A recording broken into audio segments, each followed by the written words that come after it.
Donc voilà quelques idées sur la fête de Purim. Donc on vient d'expliquer à l'instant, entre Mincha Arvit, on a expliqué que c'est Esther dans la Gemara de Megillah, la page 7, c'est elle qui demande au peuple, enfin aux Nevi'im, pardon, aux prophètes, d'être fixés en tant que fête. Parce qu'elle dit comme ça, Shalcha Esther la Chachamim, Esther elle a envoyé aux sages, Kaveironi la Dorot, fixez-moi pour toutes les générations. On voit que la Megillah porte le nom de Esther. Donc on a expliqué comme ça. Il y a une sphira dans la Kabbalah qui s'appelle Chochma. C'est la 9e, qui est très très élevée, la 10e étant la plus élevée qu'Ether. Il y a un endroit qui s'appelle Yesod de Abba, et cet axe-là, il permet de transformer le mal en bien. Grosso modo, c'est ça. C'est pour ça que Purim, c'est la seule fête qui reste à la fin des temps. Il y a Prédot, il y a Kippour aussi. Mais en fait, l'idée, c'est de dire que c'est le mal qui disparaît, c'est le bien qui triomphe. Et quelque part, il y a une transformation. Donc voilà ce qu'on dit maintenant. On s'est arrêté sur ce point-là. Kol Nevi'im betelim ilaratid. Donc tous les prophètes seront annulés à la fin des temps. Alors l'explication, non pas qu'ils seront annulés, bonsoir. Non pas qu'ils seront annulés dans le sens propre. Bien sûr. Oui, mettez-les sur la table, ça vous donne. Comme ça, quand on repart, on les pose. Merci. Je fais les Nunishmat aussi, mais sur Oda, Bat Esther. Pinchas Ben Moshe aussi. Voilà, comme ça on fait le cours pour sa mémoire. C'est les 30 jours. Mais sur Oda Bat Esther, installez-vous 5 minutes même. Mais bien sûr, on est tous des cousins de toute manière. De près ou de loin, on est tous des... Voilà, la même tribu. Donc tous les prophètes seront annulés à la fin des temps, sauf la Megillat Esther. Pourquoi ? Parce qu'en vérité, on a expliqué que les prophètes seront quand même les prophètes, les fêtes seront les fêtes. Ça veut dire quoi que les fêtes seront annulées ? Ça veut dire qu'elles seront secondaires par rapport au dévoilement final. Il y aura une série 5, voilà la série 5. Il y aura un tel dévoilement que les autres seront plus considérés. Hanouka aussi, non ? Non, c'est Purim surtout. Purim et Kippour. Maintenant, il y a autre chose qu'on oublie de dire. À Purim, on a reçu la Torah. Est-ce que vous savez ça ? Alors Lolita, vous savez ça ou pas ? On a reçu de nouveau la Torah. Alors ça c'est Ademelecha. Ah oui, il faut faire un petit hidouche, une petite idée nouvelle, et sinon on va reprendre toujours la petite. Que je vous surprenne un petit peu. C'est avec les 3 jours de jeûne. Oui, mais on a reçu la Torah de nouveau. 3 jours de jeûne, c'est de faire tchouva, de manière générale. 3 jours de jeûne, c'est de faire tchouva. Mais là, ça veut dire quand Hachem, à Shavuot, il a voulu donner la Torah au béni Israël. Et en fait, il leur a pas laissé le choix. Vous savez pourquoi ? J'ai lu une explication du Maral de Prague. Parce qu'en fait, d'après la Gemara, c'est une symbolique. Il leur a pris la montagne au-dessus, il leur a dit, écoutez, soit vous acceptez, soit je lâche. Donc, il n'y a pas vraiment le choix. Si on te lâche la montagne, tu meurs. Donc en vérité, c'était une condition sine qua non. Sinon, le monde y revenait à l'état de tohu et bohu. Donc en fait, c'était sous la contrainte. Moi, j'ai lu le Maral de Prague qui dit comme ça. Il dit pourquoi c'était sous la contrainte ? Parce qu'un enfant, est-ce que tu lui laisses le choix ?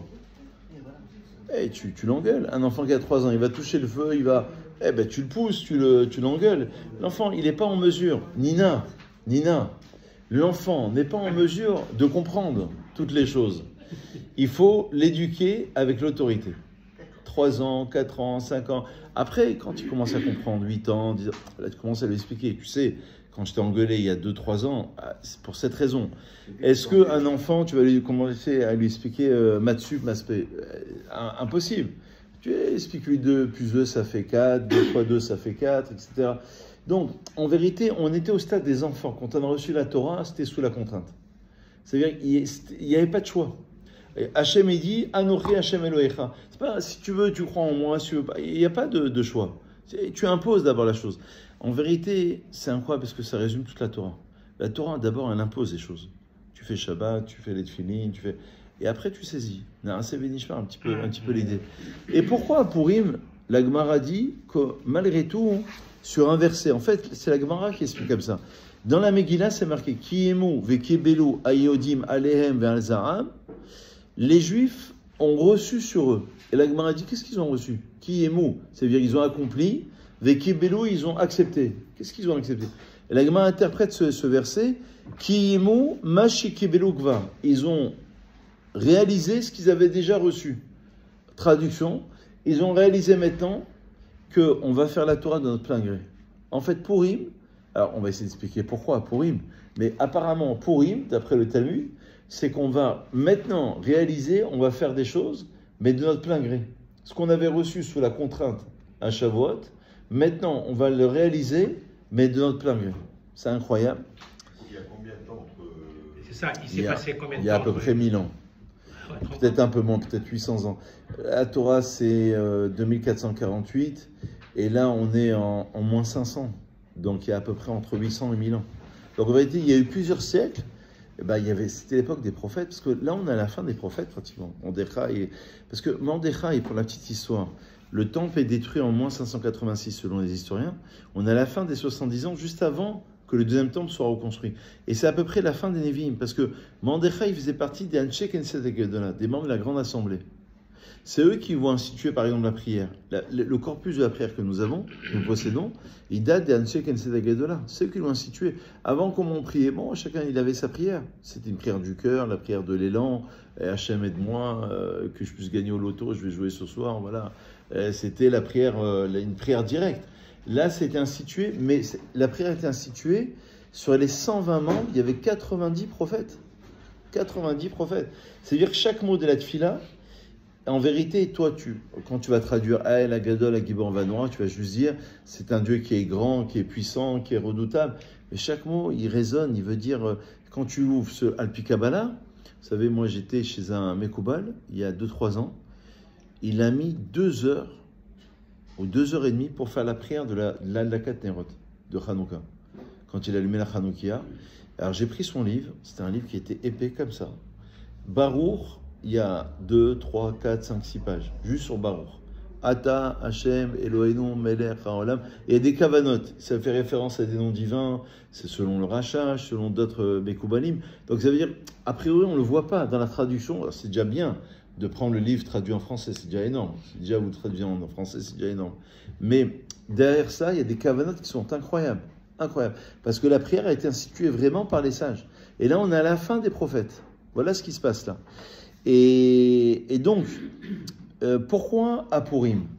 Rashi donne déjà, nous met sur la piste, il dit mais à Avatanes. Ah, par amour du miracle. Pourquoi? Parce qu'on a compris que Dieu se cachait dans l'histoire. En fait, on avait une Torah qui était imposée pendant plusieurs siècles.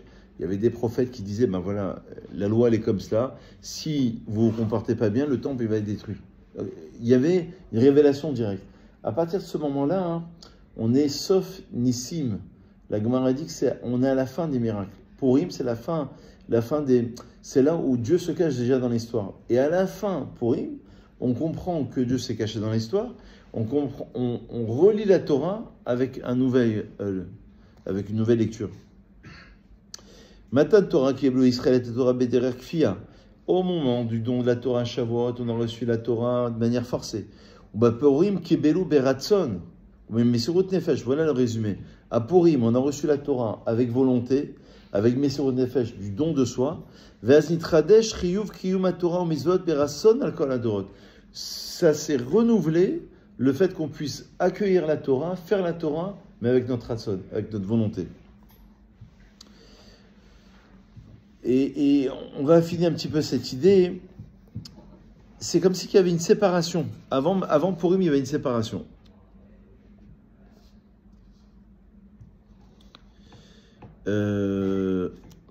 Voilà, il explique ici. Mais Matan Torah Shayam Isad le Marla Ainu Agilouy Ayam il Marla le Mata chez eux Yan Kafa le Markegigit. Ah ben voilà, il y a une autre explication. À Matan Torah, il y a eu un dévoilement de par le haut. C'est Dieu qui a voulu se révéler. C'est Dieu qui a choisi ce peuple, même s'il a proposé la Torah à toutes les nations, mais il a malgré tout choisi ce peuple. Et ce dévoilement s'est fait au-delà. C'est Hachem. C'est ça qu'il leur a imposé. Alors qu'à Purim, c'est l'homme. C'est l'homme qui s'est réveillé. Ça veut dire, en vérité, c'est l'homme qui s'est manifesté. Alors, c'est vrai qu'il y a eu les 3 jours de jeûne, de Teshuvah, mais c'est l'homme qui se réveille à cela.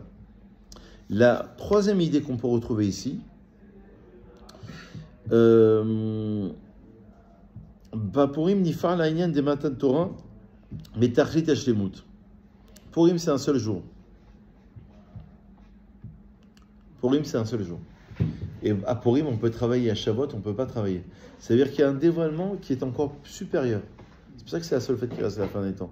Ça veut dire que ça se dévoile vraiment dans un monde de matière. Alors que Shavuot et Shabbat, quelque part, il y a des interdictions qui sont là. Là, c'est vraiment dans un monde de matière. Tu vas manger, tu vas boire, tu vas te rapprocher de ton prochain. Ça veut dire, pour arriver à un dévoilement aussi bas, il faut un dévoilement qui vient de très très haut. Je vais vous citer un exemple simple de ce que je dis. Toi, tu ne peux pas t'adresser à un rachat, à un mécréant. Le grand tzaddik de la génération, il va pouvoir lui parler. C'est-à-dire, à la limite, pour le faire ramener à la tchouva, c'est un dévoilement qui vient d'un niveau qui est très élevé pour s'adresser à un niveau qui est extrêmement bas. C'est ça l'idée.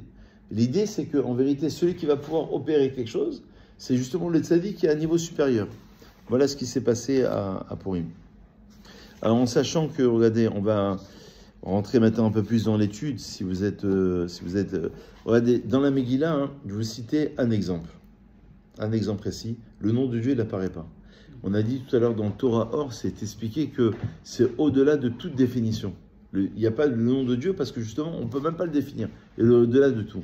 Alors, où on le trouve? Le Ramchal ici 10 ou 15 exemples. Je vais citer un exemple simple. Quand Esther, elle organise le festin, c'est marqué comme ça, elle invite Aman.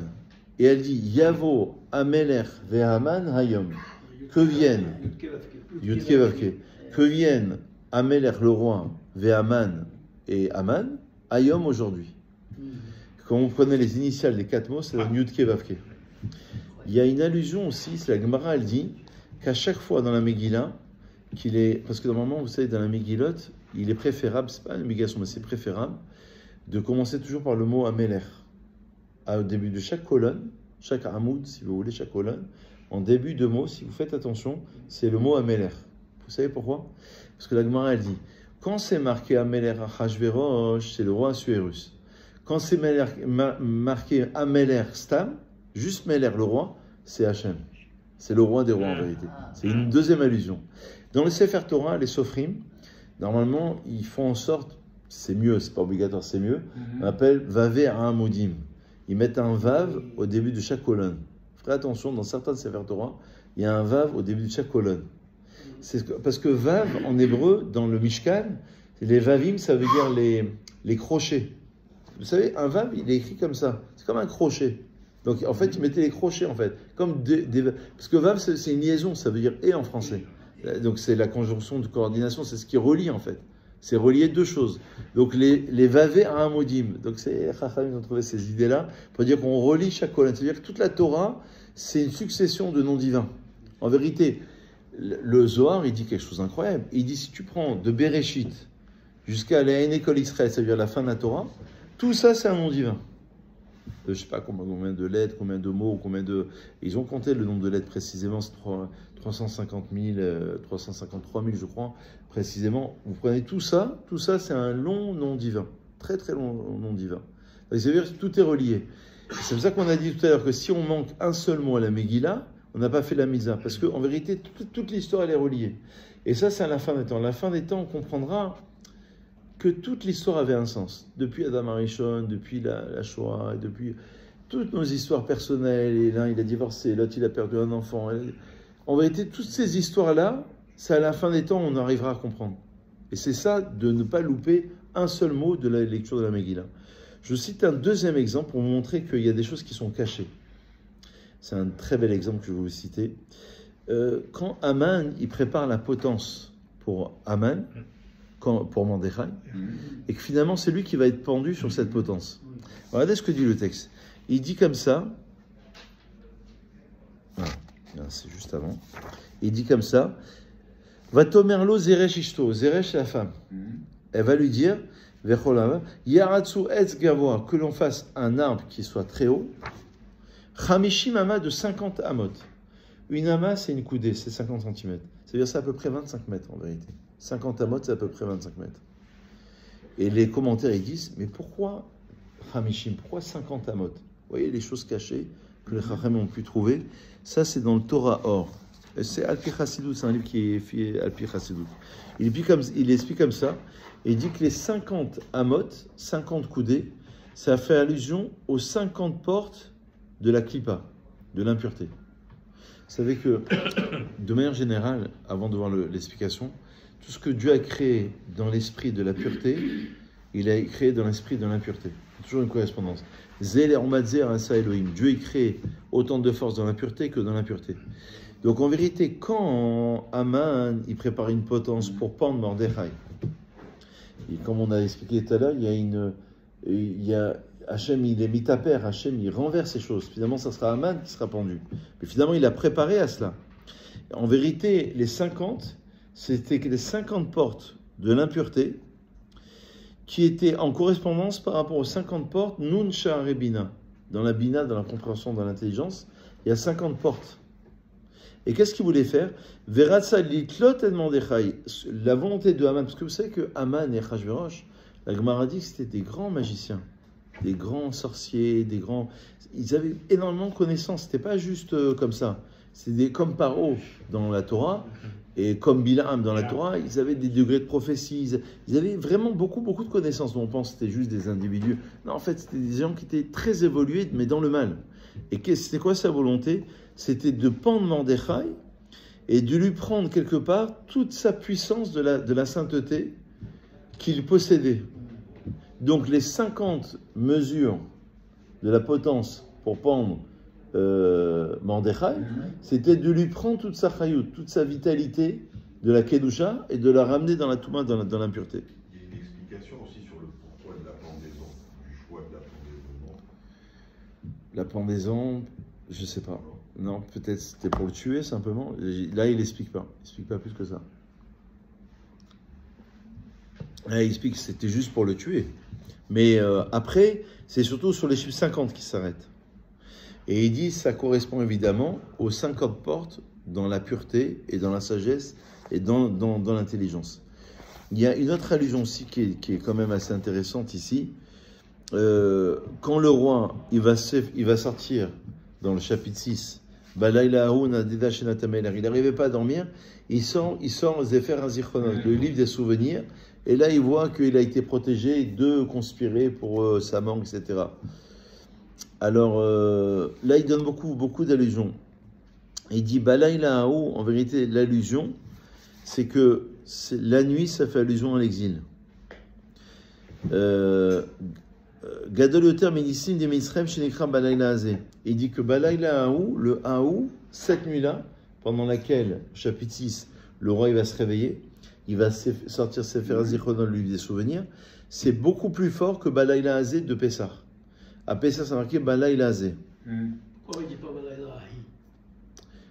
Alors ça, c'est au niveau grammatical. Parce que laïla, c'est au niveau grammatical, bien que ce soit féminin, en fait, il est composé au masculin. Ça veut dire que vous avez des exceptions. Normalement, tous les mots qui se terminent par un kamat, c'est un he, c'est féminin. Ça fait partie des mots où il y a une exception. Il y a quelques mots comme ça dans la Torah, comme ça. Même en hébreu moderne, vous verrez. Des fois, c'est changé comme ça. Alors là, il explique comme ça. Il dit que c'était encore plus fort. Laïla ou Elem, le concept de la nuit, ça veut dire une chose qui est cachée. Ve'amila haou, et le terme haou, cette nuit, mais va être à Elem gadol yoter. Ça veut dire que c'était vraiment quelque chose qui est extrêmement caché. Lorsque tu es au cœur même de l'obscurité, ça résume toute la Torah, parce qu'au cœur même de l'obscurité, c'est là où il y a un réveil qui se fait. La shonistar, quelque chose qui est caché, et donc quelque part c'était encore plus caché qu'à l'époque de Pessah. Il n'arrivait pas à dormir. En fait,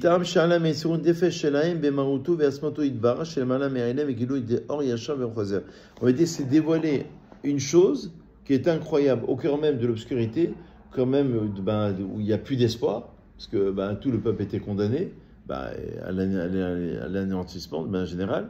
C'est là où Hachem va réveiller les choses. Voilà ce qui se passe ici. Voilà, c'était juste les deux exemples pour montrer que dans la Megillah, il y a quand même des choses qui sont incroyables. Au début de la Megillah, vous avez aussi un autre point. Il va s'arrêter sur chaque passage. Par exemple, ici, il dit Vaï bimer Achashverosh, ce fut à l'époque d'Achashverosh, ou Achashverosh, ce Achashverosh qui régnait de l'Inde jusqu'à l'Éthiopie sur 127 provinces. Alors, je vais vous citer un midrash qui est très très étonnant. Rabbi Akiva, c'est ce midrash-là, il dit, il a posé la question à ses élèves s'endormaient, il a voulu les réveiller, les piquer. Vous savez, des fois quand vous voulez piquer quelqu'un qui s'endort, vous posez une question qui est un peu absurde. Et apparemment, bon, Rabbi Akiva c'était quand même le grand maître de la génération, donc on va voir qu'il y a une idée qui est cachée. Il leur dit comme ça, comment se fait-il que Esther, qui va devenir la femme du roi Achashverosh, pourquoi va-t-elle régner sur 127 provinces? Et il répond comme ça, il dit que vienne Esther, la petite fille, alors sous allusion, c'était pas vraiment la petite fille, mais c'est-à-dire la descendante de Sarah, laquelle a vécu 127 ans. Wow. Alors on voit pas le rapport. Il a voulu les piquer, les élèves s'endormaient. Il a dit que vous savez pourquoi Esther elle a régné sur 127 provinces? Parce qu'elle est descendante de Sarah, et or Sarah a vécu 127 ans. Bon, on voit pas l'idée, on voit pas du tout le rapport. Alors justement, là il explique comme ça. Il dit que, en vérité, il dit que même l'Inde est couche, parce qu'il régnait de l'Inde jusqu'à l'Éthiopie. L'Inde, c'est Hodou, et couche, c'est l'Éthiopie. Il dit que c'est une allusion aussi. Au moment où Dieu a créé le monde, il s'est habillé de Hod. Vous savez, Hodou, c'est Hod. Hod, c'est la splendeur. Comme si que Hodou, ça signifie un pays, d'accord, au niveau géographique, mais dans le sens allusif, ça veut dire aussi Hod, la beauté, la splendeur. Les vies parce qu'au moment où Dieu crée le monde, il dévoile sa divinité. Parce qu'on se rappelle que la lumière avec laquelle Dieu a créé le monde, en vérité, un homme, il arrivait à voir d'un bout du monde à l'autre bout du monde, Adam Arishon, après la faute d'Adam Arishon. Et couche, l'Éthiopie, c'est ce qui est noir. Et noir, ça fait allusion évidemment à l'inverse de la splendeur. La splendeur, comme le Zohar. Le Zohar, vous savez ce que ça veut dire? C'est-à-dire la splendeur. Zohar, c'est ce qui brille en vérité. La Zéhirut, c'est ce qui va briller, c'est ce qui va apporter de la splendeur. Et couche, c'est l'inverse, c'est exactement la nuit. Et donc, quelque part, ça se passe sur ces deux idées. Il dit que les 127 ans de Sarah, c'est Sarah Imenou qui va aider Esther à pouvoir régner, à pouvoir apporter de la lumière au cœur même de l'obscurité. C'est toujours la même idée, mais formulée d'une autre manière. Ça veut dire que Hodou Ve'atrouche, de l'Inde à l'Éthiopie, lui le voit dans le sens allusif. Hodou, c'est Hod, c'est la splendeur, et couche, ça veut dire le noir. C'est-à-dire on apporte de la splendeur au cœur même du noir. Et Sarah Imenou, qui était aussi issue d'un miracle, parce que je vous rappelle que Sarah, d'après la Gemara, elle n'avait pas de matrice, elle ne pouvait pas donner naissance à un enfant. Dieu, il a fait en sorte qu'elle ait une matrice, et qu'elle puisse donner naissance à un enfant à un âge très très avancé, à 90 ans. Donc ça veut dire qu'au cœur même de l'impossible, au cœur même de l'obscurité, où c'est la fin, où il n'y a pas d'espoir, où il n'y a pas de futur, il n'y a pas d'avenir, c'est là où il y a la naissance. Donc finalement, Esther, elle s'appuie, donc c'est ça le chiffre 127 qui revient, elle s'appuie sur la dimension de Sarah Imenou pour pouvoir donner un futur. À Achashverosh, c'est marqué aussi que, on a dit tout à l'heure que quand apparaît le mot roi dans la Megillah, ça veut dire, ça fait allusion à Dieu. Shushan Abira, c'est la même idée. C'est finalement, Shushan, c'est aussi Shoshana. Shoshana, c'est quoi? C'est la rose. Et dans Shirachim, c'est marqué que Shoshana ben Achochim. Shoshana, Shushan, c'est la ville de Suse, évidemment. Mais Shoshana, ça veut dire la rose parmi les ronces. Donc c'est cette même idée. C'est on essaie de retirer une rose à partir des ronces, à partir des difficultés. Est-ce que vous savez, dans la fête de Purim, c'est assez étonnant qu'elle porte le nom de Purim. Vous savez que le mot Purim, c'est pour, et pour, ça veut dire un tirage au sort. Est-ce que vous savez pourquoi la fête de Purim porte le nom d'un tirage au sort? Loterie. Comme une loterie. C'est Haman qui a tiré au sort. Exactement. C'est Haman qui a tiré au sort. Mais quand même étonnant, c'est-à-dire on aurait pu l'appeler la fête d'Esther, la Megillat Esther, ou la fête de Mordechai. Pourquoi appeler une fête au nom de Haman qui veut anéantir le peuple juif?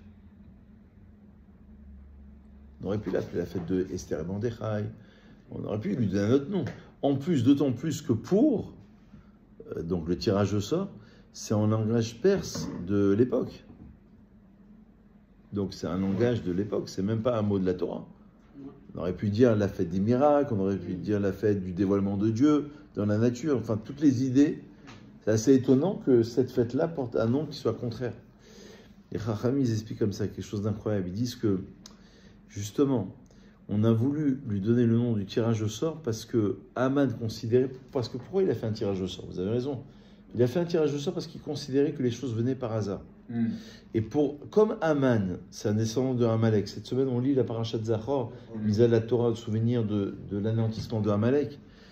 On dit là-bas que Amalek, c'est marqué Asher Karecha Baderer. Il t'a rencontré en chemin. Quand tu es sorti d'Égypte, il t'a rencontré. Et Rashi dit Asher Karecha Baderer, Derer Mikré. Il dit par hasard. Et ça, il y a Chacham qui dit que Mikré, ça veut dire le hasard. Et Mikré, ce sont les lettres de Rak Me Hashem. Einstein, il avait une phrase, il disait que le hasard, c'est Dieu qui passe incognito. Le hasard, c'est la phrase de Einstein. Enfin, on l'attribue à Einstein, je ne sais pas s'il l'a dit, mais on l'attribue à Einstein. Le hasard, c'est Dieu qui passe incognito. Et il dit que Mikré en hébreu, ce sont les mêmes lettres que Rak Me Hashem. Apparemment, c'est le hasard. Tu as rencontré ta femme, tu as rencontré telle personne et tu as formé ton business sur cette personne. En vérité, Dieu, il se cache là-dedans. Donc justement, on a voulu lui donner le nom. Moi, je dirais que c'est la fête de l'anti-hasard. Apparemment, c'est le hasard. Parce que, regardez, même l'histoire de Purim, Esther, elle est choisie en tant que reine. C'est Esther qui va déjouer le complot de Haman. Tout ça, c'est le hasard. Tu pourrais dire qu'elle a été choisie par sa beauté. Et comme par exemple, c'était une juive. Et donc, elle va sauver son peuple. Elle va être influencée par Mordechai. Donc, tout ça, tu peux le voir comme étant le hasard. Même ta vie, tu peux le voir comme étant le hasard. Et Amalek, c'est là où il intervient. En vérité, le travail de Amalek, parce que Haman, c'est un descendant de Amalek. Amalek, c'est la même gematria que quoi? Amalek, c'est la gematria 240. C'est la même gematria, valeur numérique, que Safek, le doute. C'est quoi le but de Amalek? Amalek, il a une mission qui est simple. C'est de te semer le doute. Quand tu es sûr de tes valeurs, de ta Torah, de ta transmission, peu importe ce qui se passe à l'extérieur, il peut y avoir des guerres, il peut y avoir les Juifs qui ont vécu la Shoah. Les Juifs qui ont pratiqué, ils pratiquaient même pendant la Shoah, s'ils avaient la possibilité. J'ai entendu l'histoire, on a perdu une dame qui avait 103 ans hier, qui était une rescapée, Madame Barbu, qui était une rescapée d'Auschwitz. Et un de ses petits-enfants disait qu'elle a tenu à faire Kippour. Les Lunishma, d'ailleurs, Shoshana, c'est marrant, elle s'appelait Shoshana Batester. Shoshana, c'est la rose dont on vient de parler, Shoshana. Et Kippour, au cœur même d'Auschwitz. Quels sont ça? Et ceux qui ont pratiqué Simchat Torah, ils dansaient avec la Torah, ou alors ils arrivaient à avoir un tout petit morceau de galette, tout ça, en souvenir de la fête de Pessah. Quel sens ça peut avoir? Au cœur même de l'horreur, au cœur même de la barbarie, la Hanoukia, etc. Donc chaque fête. Donc en vérité, ça veut dire qu'au cœur même de la barbarie, au cœur même de l'obscurantisme, c'est là où tu as une lumière. Et cette lumière, c'est parce que tu as une émouna. Et le but de Amalek, de Haman, c'est de te faire douter, de te dire, la Torah, c'est pas sûr. Et Israël, c'est pas sûr. Et le Beth Amikdash, c'est pas sûr. Et l'histoire, il n'y a rien qui est sûr. Et ça, c'est le travail de Haman. C'est pour ça qu'on a choisi Purim. Parce que Purim, justement, tout son objectif, c'était d'arriver à un doute. Et nous, tout notre objectif, c'est de ne pas douter. Ceux qui doivent partir, voilà. Il y a une demi-heure qui s'est écoulée. Ceux qui doivent partir, je comprends. Et sinon, je continue. Je ne sais pas si... Moi, je veux bien rester encore. Allez, 5 minutes. Les dames, si vous voulez partir, il n'y a aucun souci. Hazak, les Nushmata. Ceux qui veulent rester, évidemment, sont les bienvenus pour rester. Ça, c'est avec grand, grand plaisir. Alors, c'est pour ça qu'on a choisi la loi de... le nom de Purim. Hazak, bonne soirée. Bonne soirée. Hazak, vous êtes les bienvenus. Hazak. Et il faut savoir aussi que la Gemara dit dans la Megillah, la page 6, elle dit que lorsqu'il y a 2 mois de Hadar, elle dit qu'il faut faire Purim le 2e mois de Hadar. Vous savez qu'on rajoute un 13e mois, on a expliqué la semaine dernière, vous vous rappelez? Parce que pour retrouver l'équilibre entre le lunaire et le solaire. Et pourquoi on choisit le 2e mois de Hadar? On a dit la semaine dernière, vous vous rappelez pas?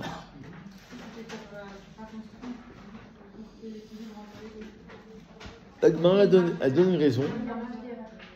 La Gemara elle dit, c'est pour juxtaposer Purim avec Pessah. Ah oui, parce que ça doit être pour une. Enfin, Pessah va toujours tomber pendant la saison du printemps.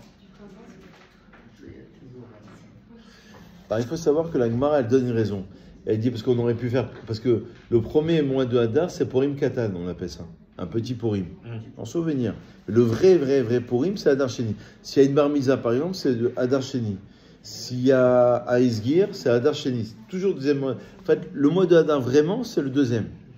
Et la Gemara dit parce qu'il faut juxtaposer Purim avec Pessah. Et les Chachamim ils se posent la question, ils disent pourquoi c'est deux fêtes différentes? Pourquoi vraiment tu dis je place Purim le deuxième mois parce qu'il faut qu'il soit en juxtaposition avec Pessah. Et alors Pessah c'est Pessah, Purim c'est Pessah, il n'y a rien à voir. Pessah c'est parce qu'on est sorti d'Égypte, Purim c'est on a dit à peu près 1000 ans, 800 ans après la fête de Pessah. Donc au niveau historique ça n'a rien à voir. Et Chachamim ils expliquent, ils donnent des raisons incroyables. Ils disent que Pessah c'est en vérité les miracles qui sont dévoilés. Et vraiment Dieu il apparaît, la traversée de la mer, et les 10 plaies en Égypte, etc. C'est Dieu qui apparaît. Et Purim, c'est lorsque Dieu se retire. C'est pour ça qu'on se déguise. On se déguise pour deux raisons. Soit parce que Dieu s'est déguisé, c'est se masquer. Lorsqu'on met un masque, finalement on se voile, on se déguise. C'est-à-dire Dieu n'apparaît pas apparemment. Et en fait, c'est Dieu qui est derrière. Et nous aussi, on doit faire tomber le masque dans le sens où on va essayer de dévoiler notre intériorité. C'est-à-dire notre véritable pureté, notre véritable neshama qui se dévoile le jour de Purim. C'est pour ça qu'il faut faire juxtaposer Purim avec Pessah. Pessah, oui. Toujours être heureux, déjà apporter de la joie. Aussi, oui. Oui, on peut trouver la joie, oui, on peut trouver la joie. De toute manière, le Sefer Yetzira, on l'avait dit, c'est-à-dire il explique que le mois de Hadar, c'est le mois du rire, c'est le mois de la joie. Marbi Messimcha, c'est cette idée-là. Mais la véritable raison, c'est de ramener, quelque part, les miracles qui sont dévoilés à Pessah, de les ramener avec Purim. Quelque part, de faire le lien. Et quelque part, Purim, c'est plus fort. Parce que quand Dieu il se dévoile. Il n'y a plus de question parce qu'il s'est dévoilé. Mais quand Dieu ne se dévoile pas, c'est là où il y a un doute. C'est ce qu'on disait là à l'instant. Aman, Amalek. Donc Aman et Amalek, c'est là où ils ont une mission. En fait, les ennemis. Et le Zohar, il dit qu'il y a Amalek même au cœur même d'Israël. Même en Israël, il y a Amalek. Il y a les ennemis, ça c'est sûr. Mais même au cœur même d'Israël, il y a ceux qui veulent détruire la Torah. Ils disent, oui, mais la Torah, on n'est pas sûr. Traverser de la mer, on n'est pas sûr. La sortie d'Égypte, on n'est pas sûr. Le don de la Torah, on n'est pas sûr. On est sûr de... Même au cœur même d'Israël. Et même en nous-mêmes, il y a parfois Amalek. Amalek, il est aussi en nous-mêmes. Donc c'est tout le combat de Purim. C'est ça que ça reste une fête qui est incroyable. Vous savez, la Megillah, elle existe juste à Purim par Hanouka, par exemple. Hanouka, ils ont pas écrit un texte. Il n'y a pas une inspiration en Hanouka. Il y a eu d'autres fêtes aussi, d'autres événements ont été sauvés. On a compris qu'à Purim, il se passait quelque chose d'incroyable. Je voudrais vous citer un autre exemple qui cite ici. Regardez, c'est assez intéressant parce que là, une des preuves, parce que cette histoire se passe il y a quand même 2500 ans, une des preuves que les Chachamim étaient vraiment des visionnaires et des prophètes, c'est ce verset-là. Ce verset. À la fin de la Megillah, une autre preuve, au Perek-Tet, au chapitre 9, il n'y a que 10 chapitres. Vimé à Purim Haélé. On conclut la Megillah. On dit à la fin de la Megillah, tu sais, ces jours-là de Purim, Lo ya'avru mitoch hayehudim. Lo ya'avru, ça veut dire fidèlement, on ne les oubliera pas. Vezicham lo yasuf miza'am. Et leur souvenir, alors Rashi il dit comme ça, le souvenir c'est Kriyat Megillah, la lecture de la Megillah. Lo yasuf miza'am, ça veut dire il ne sera jamais estompé. Ça veut dire que même 1000 ans après, qui pourrait actuellement dire que dans 1000 ans, tu sais, on va écrire un texte, et dans 1000 ans, on le fera encore. Personne ne peut affirmer ça. Même dans 10 ans, même dans 1 an, personne ne peut affirmer ça. Et eux, ils ont affirmé que cette Megillah, il y a 2500 ans, donc ça c'est Esther et Mordechai, ils l'ont écrit par Roi HaKodesh, ils ont dit « Vezicham le yasu mizaham » jamais on perdra le souvenir de la lecture de la Megillah. Ça, c'est une des preuves, vraiment, ça c'est écrit dans le texte. Et les Chachamim vont aller encore plus loin. Je vais vous citer un exemple vraiment incroyable. Il y a les Chachamim, ils disent que quand on a reçu la Torah, c'est marqué Kol Gadol Velo Yasaf. C'est une voix, la voix de Dieu, quand il se révèle lorsqu'on reçoit la Torah, qui ne s'arrêtait pas. Ça veut dire qu'on reçoit la Torah comme si tu entendais Anochi. C'est comme une voix qui ne s'arrête pas. Et Chacham, ils disent que le terme Yasaf dans Matan Torah est le même terme que Yasouf ici. Vezicham, lo Yasouf Mizaram. Donc lo Yasouf ici, c'est la même expression qu'on a reçu Matan Torah. Yasaf. C'est une voix qui ne s'arrête pas. Et regardez, juste pour ajouter un texte, c'est marqué là dans le. Toujours Al-Pi Chassidut, là c'est dans le Torah de Penachem par exemple. Keshem shebeyamim ha'em amdu ben Israël betnoura shemesun tefesh bepo'al bemesher kol hashana. De la même manière qu'à cette époque de Purim, les ben Israël se sont tenus avec Messirot Nefesh, ils ont tout donné pour sauver le peuple, pour jeûner, pour donner. Ve'aideze igio lebechina shelemala mitorah ou mitzvot. Ça va, Roni, va bien. Et grâce à cela, ils sont arrivés à un degré qui est au-delà de la Torah et des mitzvot. Ve'ushuresh u'meikor ha'torah mitzvot. Donc c'est la racine même de la Torah et de toutes les mitzvot. Ils ont pu le dévoiler dans ce monde-ci. Et donc la Megillah témoigne en disant que de toute manière, on n'arrêtera jamais de fêter cette fête de Purim, même à la fin des temps. Et ça, c'est une idée supplémentaire. Voilà, Hazak ou Barou. Hazak au Baruch. Hazak ou Barou, messieurs. Hazak.